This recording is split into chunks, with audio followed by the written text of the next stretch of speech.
तरुण पोरांनी सांगितलं उभा राहणार असलं तर गावात यायचं. त्या सांगण्यावरून इथं जेवढी बसलीत ना त्या सगळ्याने एका रात्रीत तो आमदार केला.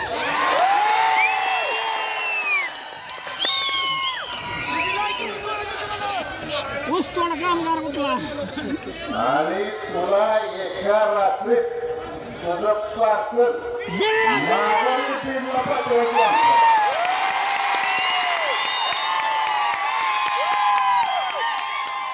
मग घ्यायची ना तू. नमस्कार.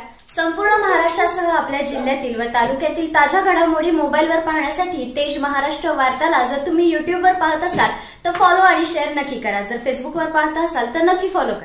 परंतु माळशिरस तालुक्यातल्या जनतेने तसंच माढा लोकसभा मतदारसंघातले जे कार्यकर्ते आमच्या आजोबांपासून आतापर्यंत जे प्रेम करताय ते प्रत्येकाने मोठ्या दादांना आणि बाळदादांना भेटायला सुरू केलं. बाहेर आमच्या गावात म्हणजे आम्हाला बोलायचं.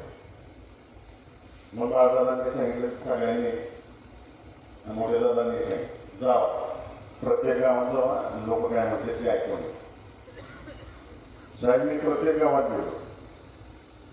आमच्या आजोबांपासून सरकारपाशी पासून दादा रणजितदादा यांनी प्रत्येक गावात आपापली पद असताना काय काय दिलं त्याची उजळणी करून घेतली. आम्हाला हे केलं ते केलं. बऱ्याच त्यांनी गुजरीच्या विषयावरती बोलले त्याच्यावर बोलले पुन्हा मी त्याच्यावर बोलत नाही. परंतु सगळ्यांनी जी आठवण करून दिली. एका गावात मला तरुण पोरांनी सांगितलं उभा राहणार असलं तर गावात यायचं नाही तर यायच नाही. हे असं गाडीतून बसणार जावं करणारच नाही. बरोबर महागाडी जायचं आणि दादांना पण सांगा जाईल तिथं असाच प्रकार सुरू झाला. मी हे सगळं बरोच मोठे दादांना सगळे सांगत होतो. कुटुंबातले आम्ही सगळे दिवस सांगत होतो असं सगळे. आणि त्यानंतर वेदना सांगायला सुरुवात केली. बऱ्याच जणांनी सांगितलं दुधात सांगितलं शेतकऱ्याचे काय व्यथा हे सांगायला सुरू केलं. पाण्याची परिस्थिती काय हे सांगायला सुरू केलं. एवढ्या वेदना शेतकऱ्यांच्या ऐकायला मिळाल्या. मग त्या दिवशी ठरवलं की आता माझ्यासाठी नाही मला उभा राहायचं. जसं मागाशी मी सांगितलं त्या गावात की कारभारी घरचा चांगला लावा.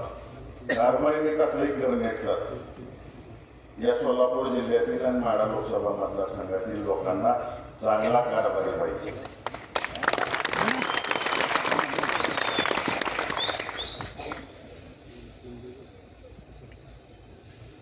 चांगला कारभार करण्याच्या दृष्टिकोनातून सरकारवर्षींनी पण शिकवण दिली आणि मोठ्या दादांनी पण दिली आम्हाला. यांची कामं कशी करायची आणि वेळ कसा द्यायचा. आता तुम्ही सगळ्यांनी सांगायचं आहे काय निर्णय घेतला.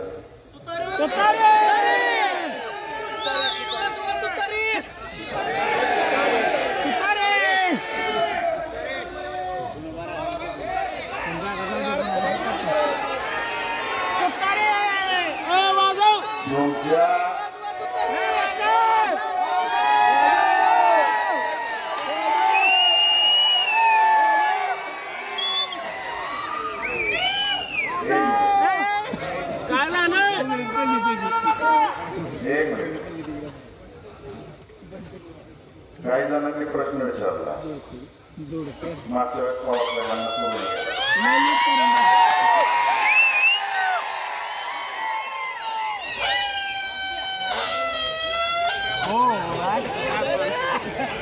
मागच्या वेळेस पवारसाहेबांना तुम्ही सोडून गेला असा प्रश्न विचारला. त्याचं उत्तर मी द्यायची गरज नाही. 60-65 वर्षांमध्ये पवारसाहेबांनी आणि दादांनी एकामेकाची दोस्ती आणि ऋणानुबंध काय जपले हे तुम्हाला सगळ्यांना माहिती आहे. आणि महबूबाईंनी का दुरावा झाला मी सांगण्यापेक्षा मी मुंबईने मागाशी सांगून टाकलेला आहे. त्यामुळे आता तो प्रश्न कोणी विचारायच्या भानगडीत अजिबात पडू लागला आणि दुपारी दोस्ताना सगळ्या राज्यांनी बघितलेला आहे. साहेबांचा, दादांचा, सुशीलकुमार शिंदे साहेबांचा. आधी बोलत नाही कारण का आपल्या साहेबांचं ऐकायचं आणि तुम्ही बराच वेळ बसलेला आहे. आपण 16 तारखेला पुन्हा एकदा भेटणार आहे. फक्त एका माणसाला मला आज उत्तर द्यायचं आहे. एका माणसाला आपण त्याला निवडून दिला आहे.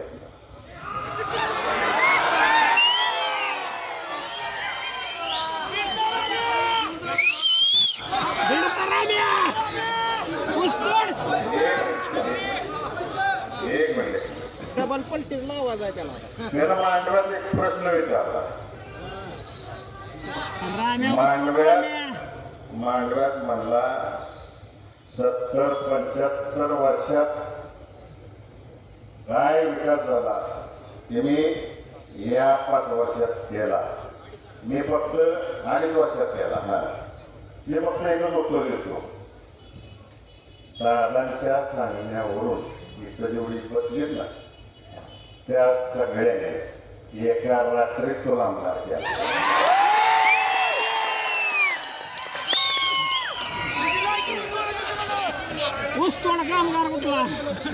आणि तुला एका रात्रीत तुझं पार्सल माघारी टीमला पाठवायचं.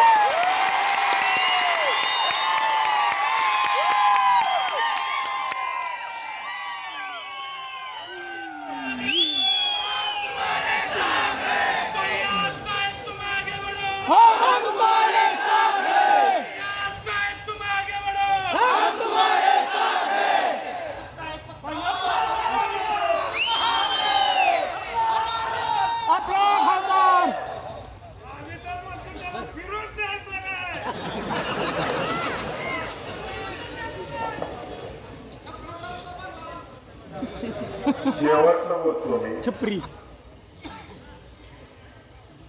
तुम्ही जे कुटुंबावरती 3 पिढ्या प्रेम करताय. सगळ्यांवर्षी आदरणीय मोठे दादा त्यांच्या विचाराला त्यांच्या संस्काराला एवढा सुद्धा तडा जाऊन देणार नाही. एवढं सांगतो.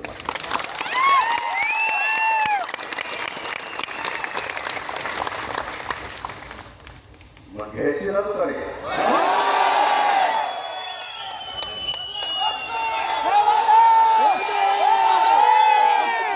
आपल्या सगळ्यांच्या